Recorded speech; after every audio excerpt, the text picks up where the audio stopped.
दोस्तों, आपको वह सच्ची कहानी नहीं पता जो हम आज आपको बताने जा रहे हैं। ये एक भूतिया गुड़िया की असली कहानी है। आपने आज से पहले जो भी भूतिया गुड़िया की कहानी सुनी होगी वो सभी असली नहीं होंगी, लेकिन जिस गुड़िया के बारे में हम बात करने जा रहे हैं वो आज भी इस दुनिया में है। इस गुड़िया को कोई भी अपने घर में नहीं रखना चाहता। इसकी वजह जानकर लोगों की रूह कांप उठती है। हो सकता है कि अपने किसी हॉलीवुड हॉरर फिल्म में भी इसके बारे में देखा सुना होगा।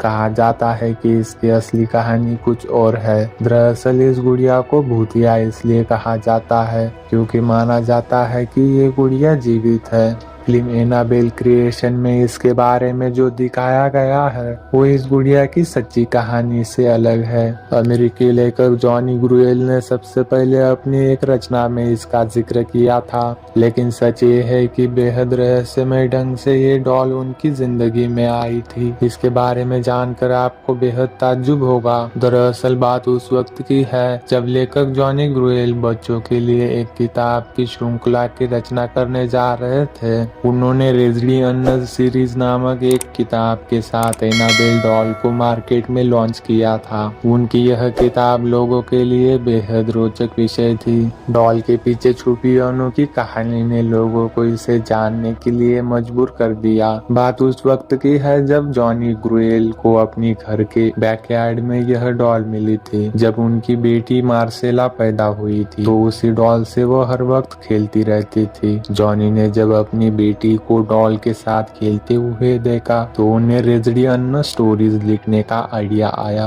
पर दुख की बात ये थी कि 13 साल की उम्र में ही मार्सेला की मौत हो गई। उसकी मौत का कारण संक्रमित टीका बताया गया। मार्सेला की मौत के बाद जब रेजडी अन्नर स्टोरीज को मार्केट में लाया गया तब उस डॉल का मॉडल भी बुक के कवर पेज पर छापा गया। ये मार्सेला को श्रद्धांजलि देने के कारण ही लॉन्च किया गया था। पर हैरानी की बात ये थी कि मार्सेला की मौत के बाद असली एनाबेल डॉल जिससे मार्सेला खेला करती थी वो अचानक घर से कहीं गायब हो गई। जिस रहस्यमय ढंग से ये डॉल उस घर में आई थी ठीक वैसे ही वो वहां से लापता हो गई। किसी को नहीं पता था कि वह गुड़िया कहाँ गई। मार्सेला ने उसके बारे में पता लगाने की काफी कोशिश भी की, लेकिन उसका पता नहीं चला। और फिर एक दिन वो असली डॉल एक एंटीक शॉप में मिला। ये बात है साल 1970 की। एक नर्सिंग स्टूडेंट जिसका नाम था डोना, उसके माँ ने डोना को ये डॉल गिफ्ट की थी, लेकिन डोना ने डॉल को पाने के बाद ही उसमें कुछ अजीब चीजें नोटिस की।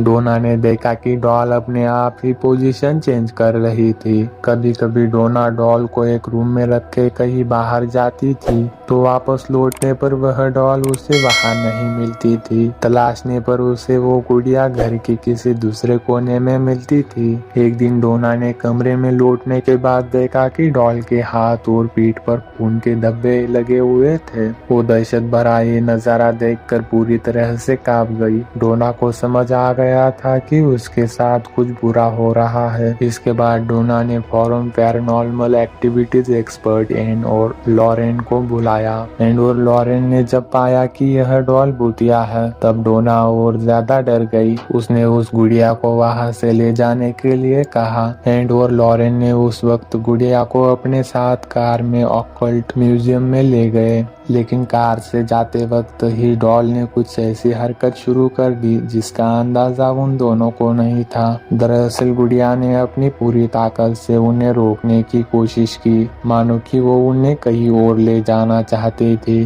बड़े मुश्किल से एंड और लॉरेन अपनी मंजिल तक पहुंचे थे। एंड और लॉरेन ने उस शाबित भूतिया डॉल को अपने म्यूजियम में मंत्र से एक कांच के बक्से में बंद करके रखा है। माना जाता है कि आज भी उसकी भूतिया ताकत एक्टिव है। इसी कारण से उसके पास किसी को भी जाने नहीं दिया जाता। हम किसी भी तरह के अंधविश्वास को बढ़ावा नहीं देते हैं और न ही किसी भी बात की बिना पुष्टि करे आप तक पहुंचाते हैं। ये सिर्फ लोक प्रचलित मान्यताओं का कहना है। दोस्तों, उम्मीद करते हैं आपको यह वीडियो पसंद आई होगी और ऐसे ही मिस्टीरियस वीडियो के लिए एक लाइक और चैनल को सब्सक्राइब जरूर से करें ताकि हम ऐसे ही और वीडियोस लाते रहें।